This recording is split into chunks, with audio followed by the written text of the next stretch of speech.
In 1998, a company called Gillows sent a letter to the last remaining customers of Comet Model Airplane and Supply Company. There was no announcement in the hobby press, no farewell edition, no final catalog with a note from the founder, just a change of address and a new name on the return label. That was how it ended for the company that had started it all.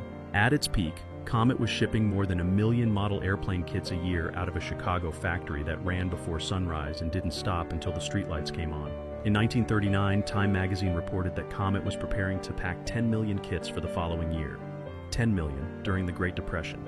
Built by hand, sold for a dime, dreamed up by two teenagers with $5 and a bottle of homemade glue. For nearly 7 decades, Comet was the name that taught America how to build things with its hands. What happened between that Time magazine story and that quiet letter in 1998 is a story about what America does to the companies it no longer needs, and about the men those companies make, who go on to build the empires that replace them. In the summer of 1929, two teenagers from Chicago's West Side decided to go into business together.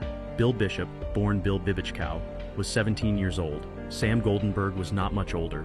They were students at Crane Technical High School. They had $5 between them, and they had an idea that most adults would have talked them out of immediately. Model airplanes were not yet a serious industry. They were a hobby pursued in basements and garages by boys who read aviation magazines and dreamed about Lindbergh. The kits that existed were crude, expensive for what they were, and hard to find outside of specialty shops in larger cities. Bishop and Goldenberg looked at that gap and saw something that most people in 1929 were too distracted by the collapsing economy to notice. There were millions of boys in America who wanted to build model airplanes, and almost nobody was making it easy for them to do it. They called the company Comet Model Airplane and Supply Company. They set up operations out of a storefront on West Cermak Road on Chicago's west side. The $5 went toward materials, the glue they made themselves, dissolving scraps of old celluloid window material in acetone, cooking it down into something that worked well enough to hold balsa joints together. Their first catalog was designed by Bishop, who also designed the model plans. Goldenberg cut the balsa components. A young man named Louis Kapp, who would later go by Louis Knapp, handled sales, walking the kits to hobby shops across Chicago, talking dealers into taking a chance on two kids nobody had heard of. In 1931, a small company called Silver Ace went bankrupt. Comet bought the inventory out of liquidation, including a machine for sealing glue tubes. It was the kind of opportunistic move that small companies make when they are moving fast and watching everything. That same year, a young man named Robert Reeder joined the operation. He was brought on to help with production, cutting parts, assembling components, learning the physical logic of how a model airplane kit came together from raw balsa stock to finished box. He was not yet 20 years old. He would stay long enough to learn everything Comet knew. By the early 1930s, Comet had found its thesis. The Great Depression had wiped out the discretionary spending of most American families, but it had not wiped out the desire of American boys to build things. Comet's answer was the dime scale kit. Model airplane plans and materials sold for 10 cents, priced so that a boy could afford one with his own money without asking his father. The kits were not elaborate. They were not meant to be. They were meant to be accessible, reproducible, and good enough that a kid who finished one would immediately want to build the next. It worked. The dime kits moved. Hobby shops that had been skeptical started reordering. Word spread through the model aviation press, through the letters columns of model airplane news, through the informal networks of boys who traded plans and compared builds in backyards across the Midwest. The factory on West Cermak Road grew with the demand. Workers came on. The production floor expanded. Bishop kept designing scale plans for aircraft that were accurate enough to satisfy serious modelers, but simple enough that a 12-year-old could complete them on a kitchen table. The catalog grew thicker every year. For a time, Comet was not just a company. It was the primary supplier of the model aviation hobby in the United States. The name on the box was the name boys trusted, the name hobby shop owners ordered first, the name that arrived in the mail wrapped in brown paper to addresses in towns that had no hobby shops at all. Robert Reeder worked the production floor and learned the business from the inside. He learned how Bishop thought about design. He learned how Goldenberg thought about operations. He learned what it took to take a sheet of balsa wood and a set of plans and turn it into something a boy in Indiana would save up for. He would carry all of that with him when he left. For now, though, the factory was young and the country was hungry, and Comet was filling a need that nobody else had figured out how to fill. The kits shipped, the catalog grew, the orders kept coming. For a long time, it was more than enough. By the mid-1930s, the parking lot outside the Comet factory on West Cermak Road was filling up before the sun came up.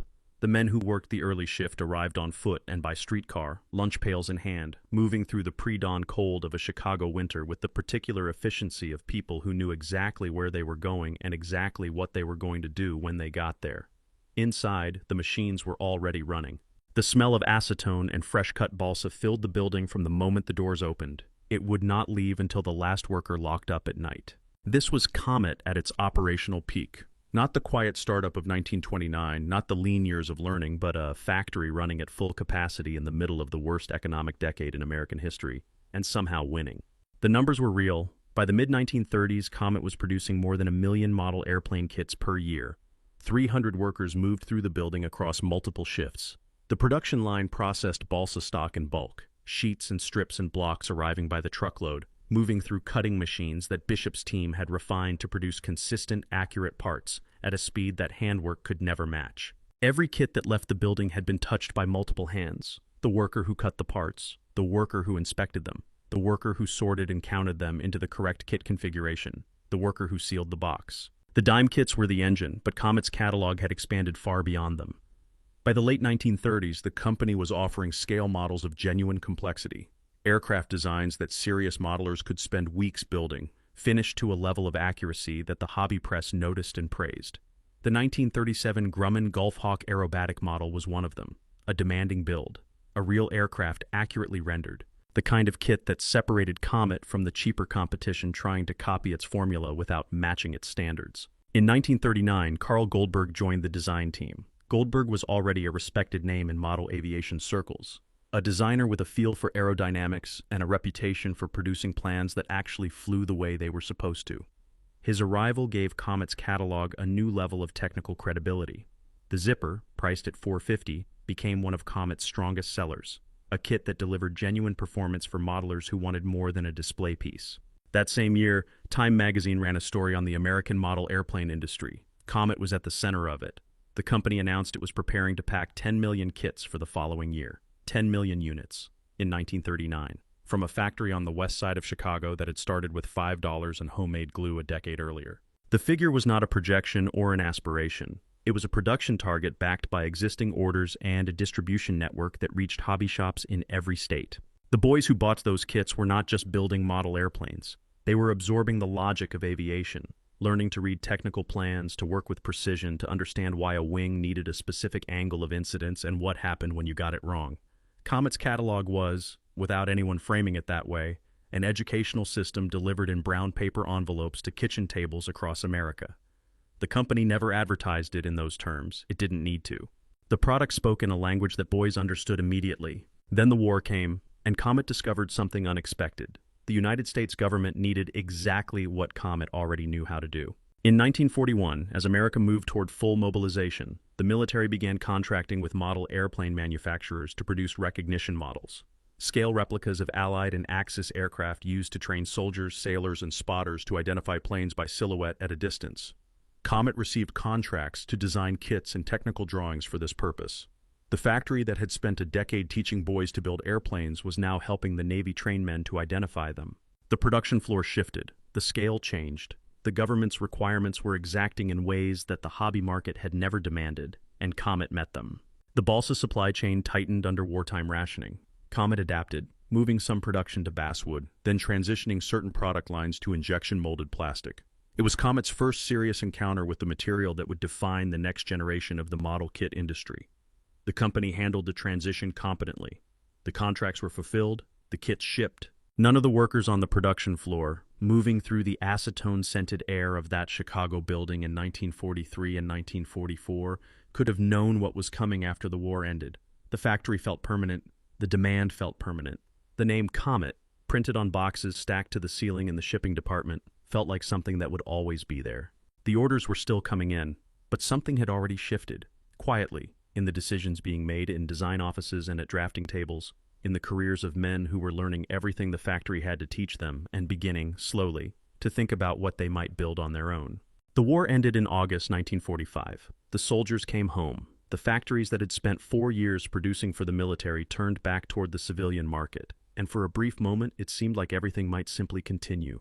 that the demand suppressed by wartime rationing would release all at once into a boom that would carry companies like Comet forward for another decade without interruption. It did not work out that way. The post-war hobby market was real, but it was also different. The boys who had grown up on Comet's dime kits in the 1930s were now men in their 20s with jobs and families and different ways of spending a Saturday afternoon. The new generation of boys was larger. The baby boom was just beginning, but they had not yet grown into the hobby in the numbers the industry was counting on. The wartime contracts were finished. The government orders had stopped.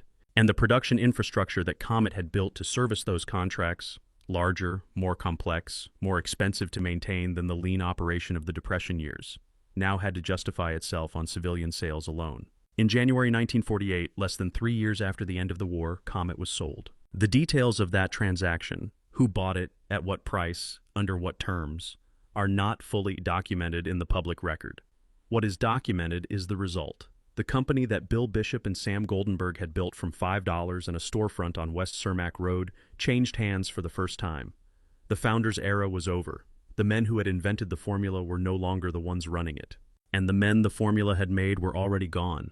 Carl Goldberg had left before the sale. He departed with 2 colleagues from Comet's design staff, Sid Axelrod and Mike Schlesinger, and together they founded a new company. It went through an early name before settling on Top Flight Models. Within a few years, Top Flight was competing directly with Comet for the same shelf space in the same hobby shops, selling kits designed by the same man who had given Comet some of its strongest products in the late 1930s. The institutional knowledge Goldberg carried out of that Chicago factory did not disappear when he left. It simply moved to a different address and started working for a different company.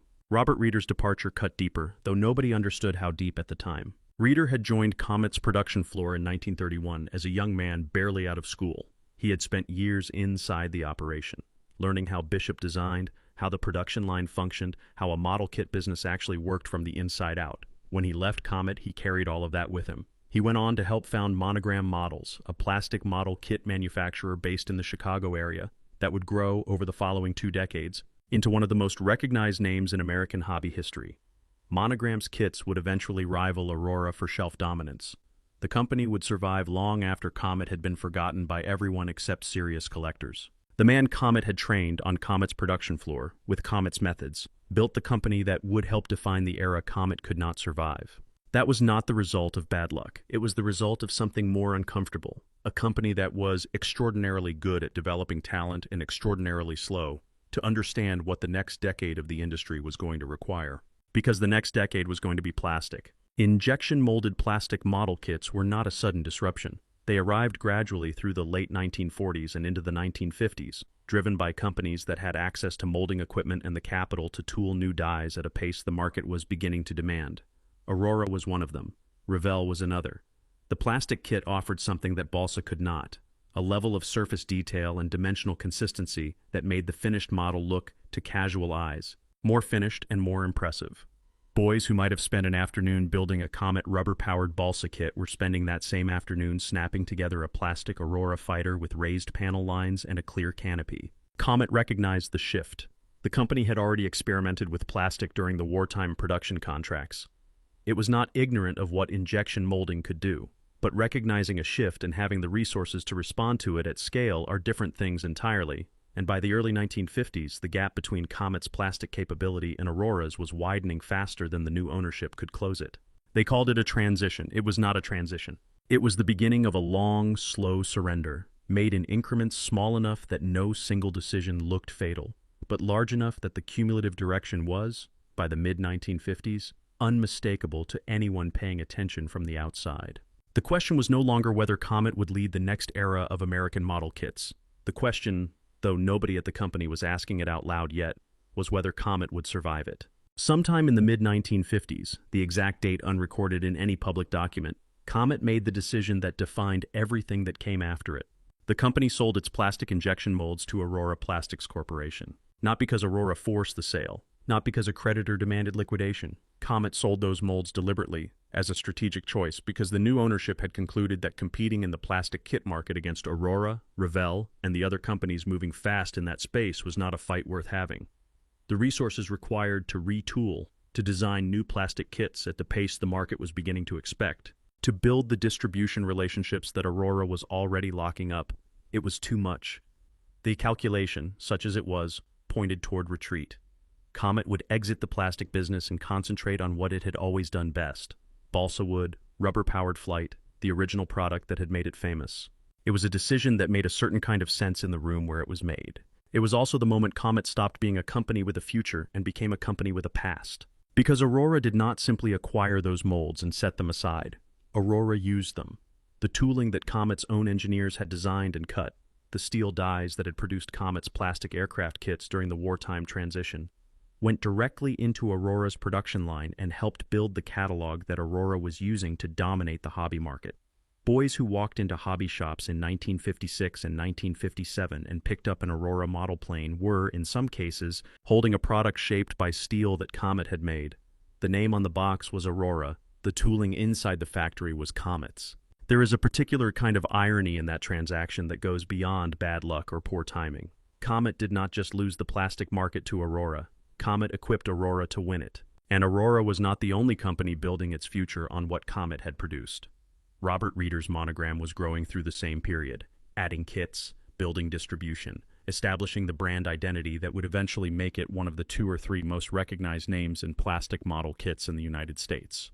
Carl Goldberg's Top Flight was competing directly for the rubber-powered and control line market that Comet still depended on. The talent Comet had developed, the knowledge it had accumulated over 25 years of leading the industry, was now distributed across its competitors, embedded in the catalogs and production lines of the companies that were replacing it. Comet, meanwhile, was doing what retreating companies do. It was narrowing. The balsa kit business that Comet retreated into was not a growth market. It had never been a growth market. It had been a mass market briefly during the Depression, when price point was everything and plastic was not yet an option. By the late 1950s, the boys who wanted to build something impressive were looking at plastic. The boys who wanted to fly something were moving toward control line gas engines and the growing ecosystem of products that companies like Cox were building around them. Rubber-powered free flight models, Comet's core product, occupied a narrowing band of the hobby spectrum, appealing to traditionalists and younger children but losing ground on both ends to competitors with better-funded catalogs and more aggressive marketing. The Structospeed line, one of Comet's more ambitious post-war product efforts, was phased out. The catalog contracted. The workforce that had once numbered 300 workers across multiple shifts shrank to something that required a fraction of that space and a fraction of that payroll. The factory floor that had smelled of acetone and fresh balsa from before sunrise now ran quieter, and with fewer hands, and for shorter hours. In 1983, the company changed its name. Comet Model Airplane and Supply Company became Comet Model Hobbycraft. It was the kind of rebranding that happens when the people running a business are trying to signal a fresh start without having the resources to actually make one. A few years after that, the name changed again, to Comet Industries Corporation. Each name change moved further from what the company had been. Each one reflected an ownership trying to find an identity that fit the diminished operation that remained. Through the 1980s and into the 1990s, Comet persisted. The catalog continued. Kits still shipped. There were still hobbyists who sought out Comet's balsa plan specifically. Collectors and scratch builders who valued the accuracy of Bishop's original designs and the depth of a catalog that stretched back to the early 1930s. The company's history was, by then, its most valuable asset. Not its production capacity, not its market position, its history. That is a precarious thing to sell.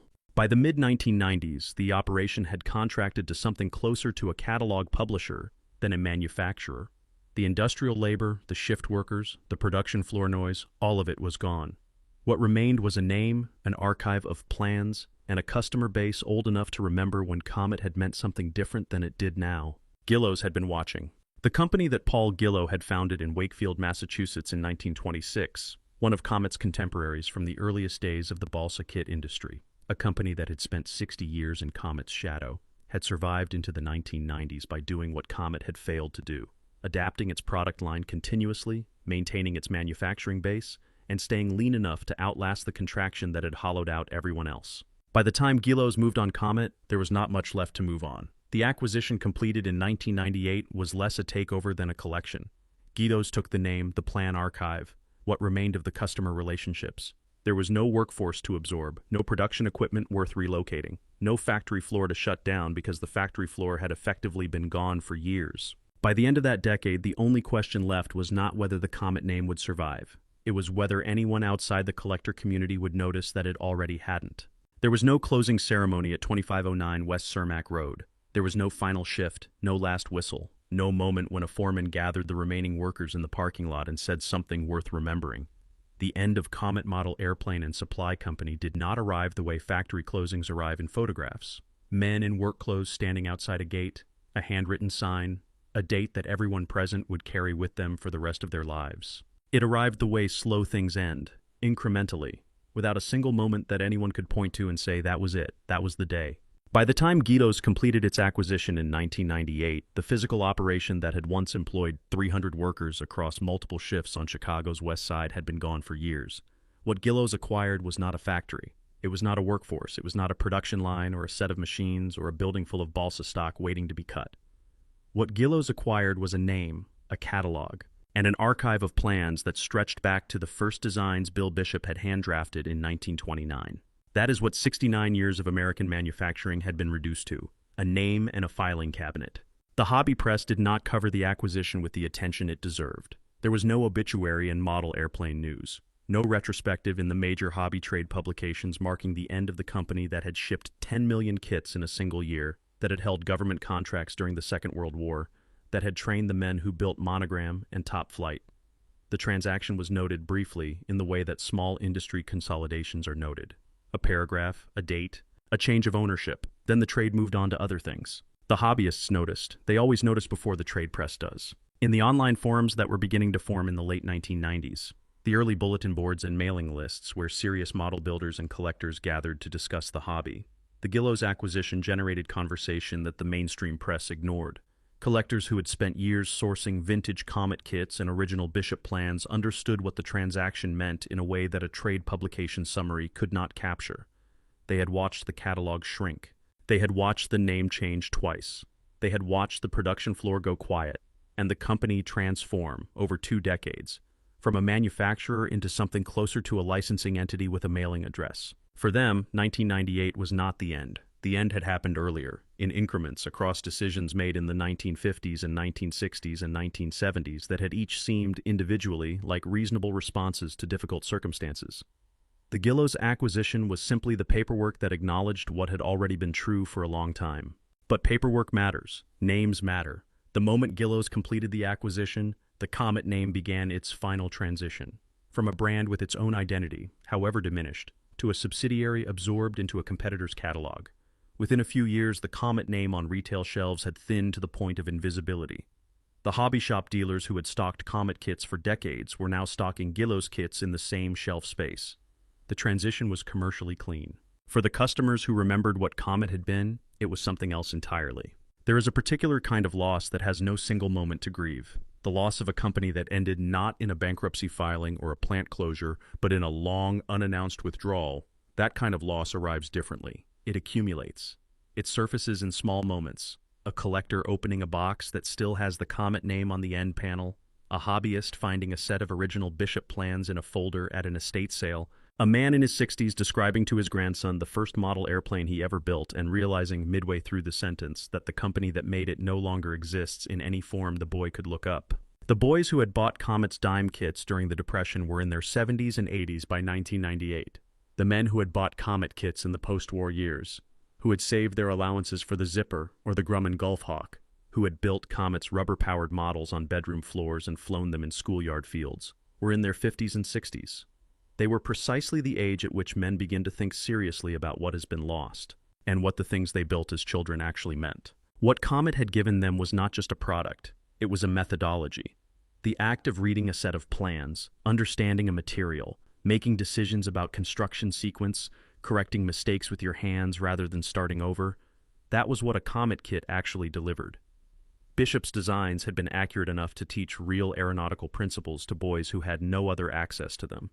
The dime kit was an education that cost a dime. That methodology did not disappear when Comet did. It survived in the habits of the men who had learned it. It survived in the design philosophy that Carl Goldberg carried to Top Flight.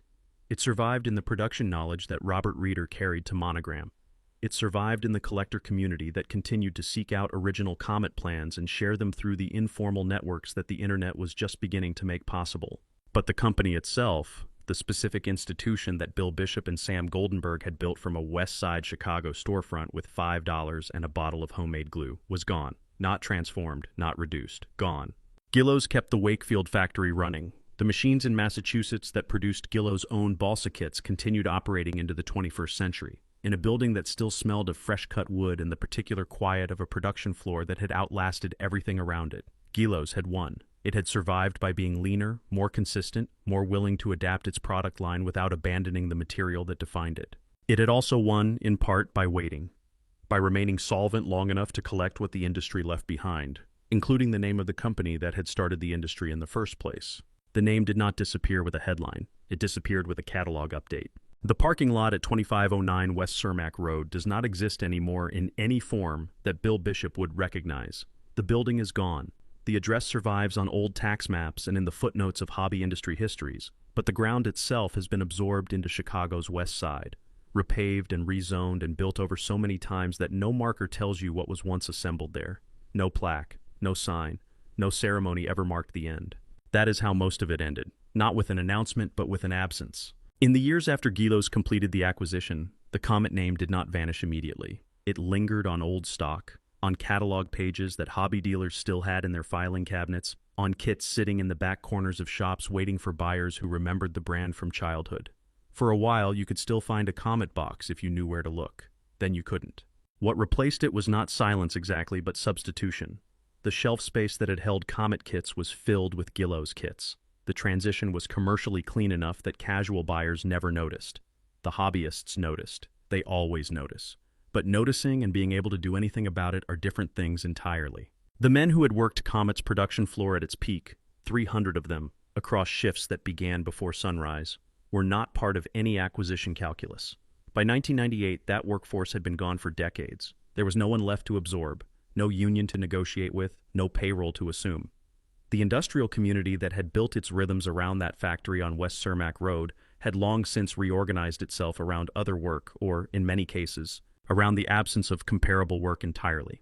The molds tell the fullest version of what happened to Comet. The steel tooling for Comet's plastic model kits, the injection molds the company had developed during its wartime production contracts, were sold to Aurora Plastics Corporation sometime in the mid-1950s. Aurora used them, built its early catalog in part on Comet's engineering.